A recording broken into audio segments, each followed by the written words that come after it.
Hey, random stranger. I am happy that today we're listening to a track from a Hololive talent that I honestly have had minimal exposure to. It is Night Loop by Ookami Mio, recommended by Tumbleweed Pretzel Jr., who I know is also a fellow Hoshiomi. So thank you for your support, and here we go.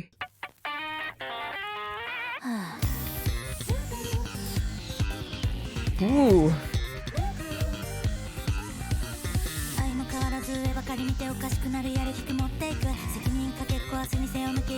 Wow, the electric guitars are going ham.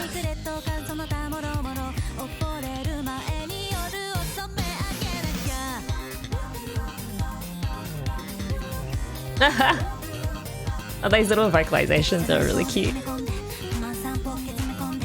Damn, this is like a super speedy and like rhythmically complex kind of melody.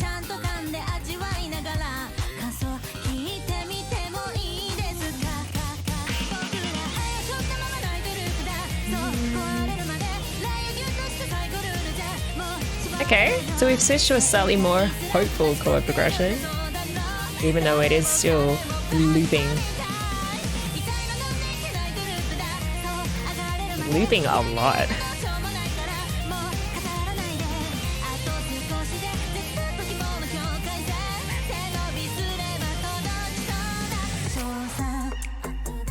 Oh, I like the vibe of all those different lighter percussion instruments.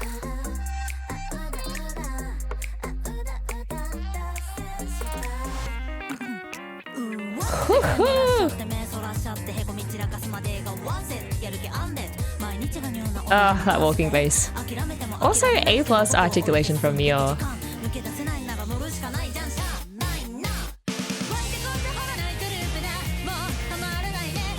You can still hear that electric guitar doing crazy stuff in the background.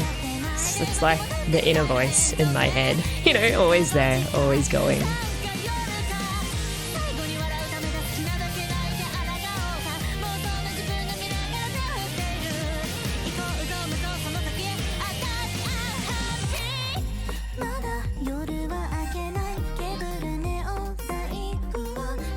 I like that sound. That's like tapping against the side of like a tabla drum or something.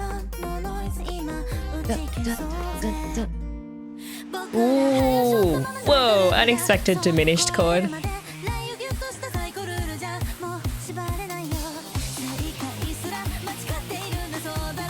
It's so funny.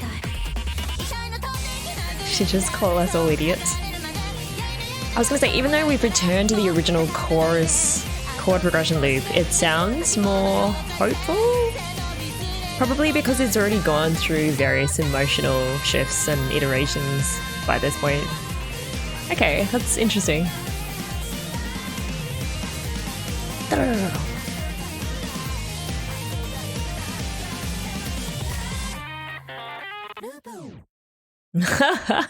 This is a Deco 27 song that I like. Even if the song name hadn't had the word loop in it, I would have said something anyway about how this song is built heavily on chord progressions that are looped over and over and over, but surprisingly in an enjoyable way. So Night Loop is in C minor, and first off, the verses are built on a looping chord progression of 1, 5, 6, 7, and then back again to the 1, 5, 6, 7.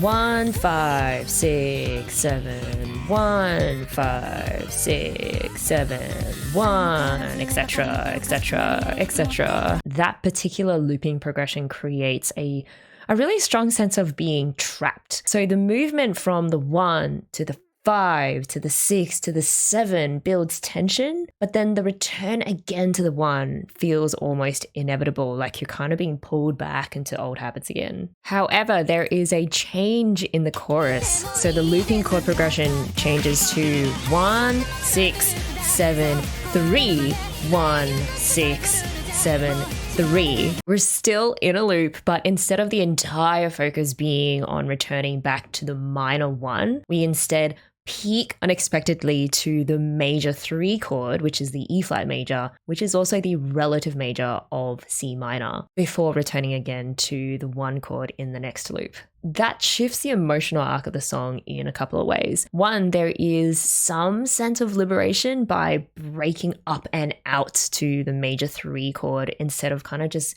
going back in this resigned return to the minor 1. It's definitely a progression with a more expansive, more hopeful emotional trajectory. Secondly, landing on the relative major chord feels both resolved, so it's a major chord that shares 2 notes with the minor 1 chord, but it's also not resolved because it's not ultimately home in the key of C minor. So there is an ambiguity there that provides only a sense of temporary home. So what does that all mean? Based purely on the chord progressions, the verse represents some sort of trapped mental state, like you're going through the motions but you're always ending up back where you started. Meanwhile, the chorus represents a moment of breaking free, of reaching towards something different than the past, even if that something isn't quite clearly defined. We're going to watch the MV but with translated lyrics that someone kindly did. There's definitely enough in the song that makes me kind of curious to see what it's all about.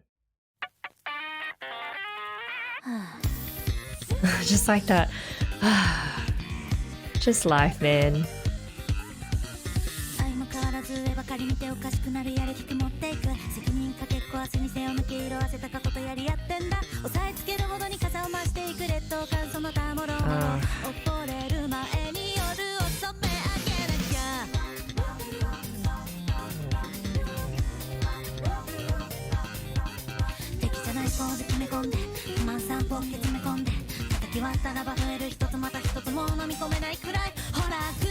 She's just standing on a smashed bit of biscuit. Man, there's definitely a strong thread of frustration through all of this.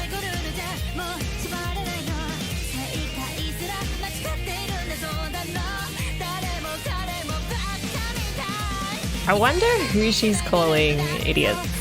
Maybe everyone that tells you to do stuff that you don't actually want to do. There you go, at the boundary of hope and despair. Like the movement from the minor to the major territory and then back to minor reflects that really well.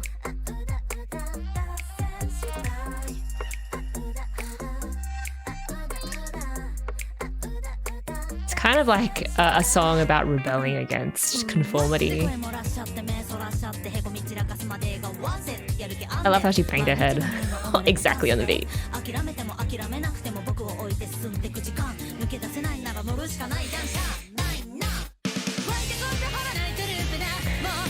Supercharge.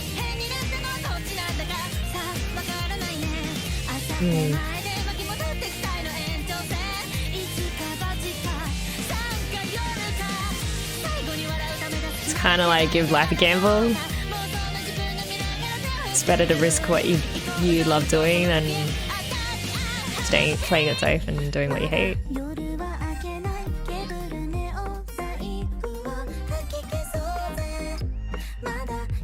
I do like this chill part. Just a rare moment of quiet. We'll repeat this night loop burdened with ash.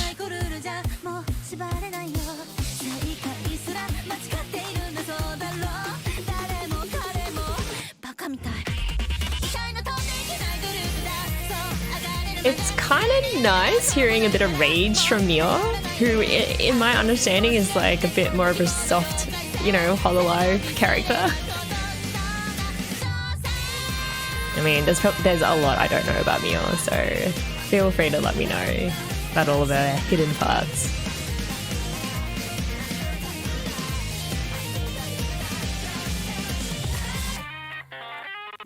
Ah, nice.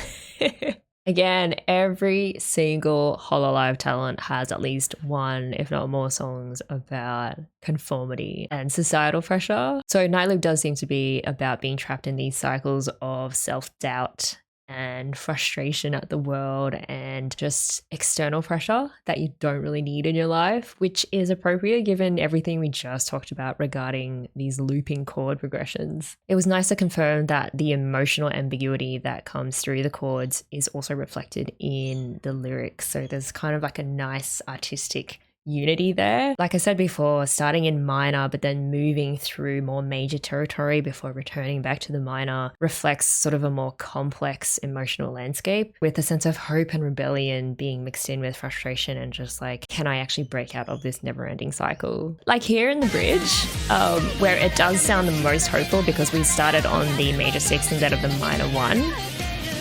It's about her future self waving to her and kind of encouraging her that she can kind of just smash all the expectations and just do whatever the hell she wants. She can get over all those hurdles. Yeah, I think the harmonic restlessness in the chord progressions reflected really well the psychological restlessness described in the lyrics. Like you're always moving, always searching, always struggling to find some level of self-acceptance. And of course, extending it to someone who is constantly in the public eye as a VTuber. That sense of always having to fight against being smashed to pieces and just protecting your own self-identity and keeping yourself safe from the outside world and pursuing what it is that you really want to do despite judgment is an inspiring message. That was a good one.